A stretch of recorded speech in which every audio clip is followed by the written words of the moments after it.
આજે 3 ડિસેમ્બર 2024 વિશ્વ દિવ્યાંગ દિવસ હોય તમામ સંસ્થાઓએ વિશ્વ દિવ્યાંગ દિવસની ઉજવણી કરવાની રહેશે તેમજ તે અંગેનો અહેવાલ અને ફોટોગ્રાફ સત્રની કચેરીએ મોકલી આપવાના રહેશે। ઉપરોક્ત વિષય અન્વયે જણાવવાનું કે આણંદ જિલ્લાના ખંભાત તાલુકાના નગરા ગામે જનહિત ચેરિટેબલ ટ્રસ્ટ સંચાલિત Vijayba Janhit special child school Khambhat Nagara road ઉપર આવેલી છે। આજરોજ તારીખ 3/12/2024 મંગળવારે સંસ્થા ખાતે અભ્યાસ કરતા કુલ 119 દિવ્યાંગ બાળકોમાંથી 113 દિવ્યાંગ બાળકોએ દિવ્યાંગતા દિવસ એટલે આપનો તહેવાર સમજી વધુમાં વધુ દિવ્યાંગ બાળકો, વાલીઓ અને સ્ટાફ હાજર રહ્યા। સંસ્થા ઉપરથી જનજાગૃતિ રેલી વાહનોમાં લઈ જવામાં આવી અને ત્યાં નગરા ગામથી નીકળી ખંભાત બસ સ્ટેશન ખાતે તમામ દિવ્યાંગ બાળકોને લઈ જવામાં આવ્યા હતા।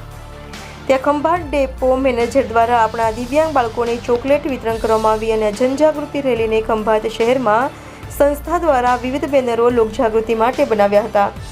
તે લઈ નારા સાથે રેલીએ પ્રસ્થાન કર્યું। ખૂબ મોટી સંખ્યામાં દિવ્યાંગ વ્યક્તિઓ જોડાયા અને લોકોમાં જાગૃતિ આવે તે માટે આ 3 ડિસેમ્બરના દિવસે રેલી કાઢી જણાવવામાં આવ્યું હતું કે હમ કિસી સે કમ નહીં હે, અમને પણ જીવન જીવવાનો અધિકાર છે। તમારા સ્વસ્થ જીવનમાં ક્યારેક દુઃખ આવે તો અમને જોઈ પ્રેરણા લેજો। તમારું દુઃખ ટૂંકા સમયનું હશે પણ અમારું દુઃખ તો જન્મજાત છે। અમે તો એમ જ માનીએ છીએ કે જીવન એકવાર મળે છે, શા માટે અમે તેને અમર ના બનાવીએ। આવા નાના મોટા બેનરો થકી આજે જનજાગૃતિ અભિયાન કાર્યક્રમ કરવામાં આવ્યો।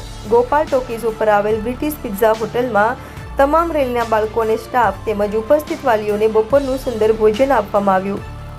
બાળકો ખૂબ ખુશ થઈ ગયા। સંસ્થાના પ્રમુખશ્રીએ સંસ્થાના કર્મચારીઓ દ્વારા સુંદર આયોજન કર્યું છે બદલ તમોનો તેમજ આજના હોટેલ માલિક શ્રીમાન અનીશભાઈ ઠક્કરનો આભાર માન્યો। Reporter Ashwin Khatri, India 24 news, Khambhat.